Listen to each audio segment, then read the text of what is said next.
وارنتي ولا شيء ساتر جواهر كرسي ويسي سنتر اهاد سنترين وشرح عنه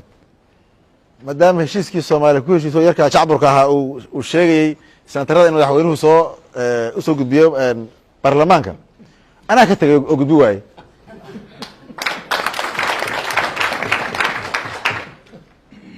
hal shay oo qaldan igama soo gaarin ma iga tagtay ma ka tagay waa ma santay walkay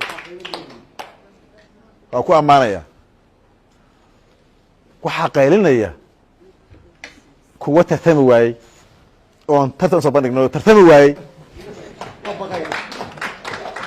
waxa qaylinaya kuwa yiri anigu qabiil mar habee aan kursi intay hataysi ma ya qabiilka ku soo doono hatta kursi lama dooraya qabiilka u dooro reerkaagi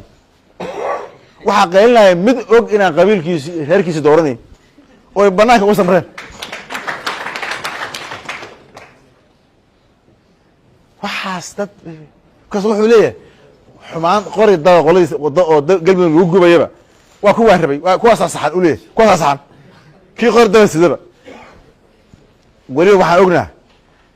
gacan saddexaad isticmaalaysa anu oday Soomaaliyeed ah ma dadka meediyaha mariyad ali shakhsiga dad shakhsiyaadka tilmaama ma ahi dadka ceebaha shakhsiga sheegana ma ahi inaan ku kaftamo banaanka waa suurtagal laakiin Soomaali uma soo mariyo markii mar raba inaan hoos ugu dago anaga reer galmudug la yiraahdaa taa ka kamida Soomaaliya ama dawlad goboleed Soomaaliya kamida waxaan la jecelnahay horumar waxaan la jecelnahay wanaag waxaan la jecelnahay galmudug maxaa yeelay galmudug oo la mid yihiin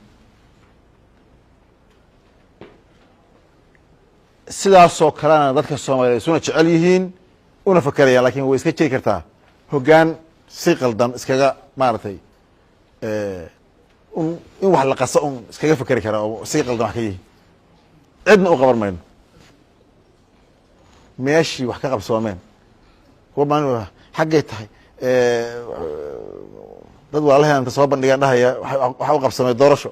xagga galmudug anaga doorasho cid u qabsoonto walaalahay weeye waa ku faraxsanahay waa soo dhaweynaynaa waa hambalyeynayna sharaf bay noo tahay annagoo sanad iyo bar xafiiska joognay maxaa doorasho qof iyo cod u keeni weyseen haddii maanta ku dhalilayo waa ilaahay mahadis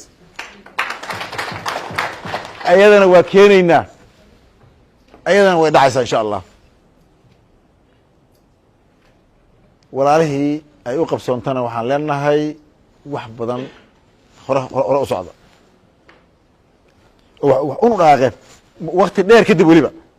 galmudug waa dawlad curdun ah hal teeran bay jirtay halka teeranna waa isla ognahay hal teeran oo un iska barwaaqaysneed u ahaa maantay sanad iyo bar galmudugta cusub jirtaa marka sanad iyo bar haddiina la yidhi xasan markaan u keeni weyseen qof iyo cod dawlad goboleedyo walaalaheenahoo 20 dhowr sano jiray la leeyahay maxaad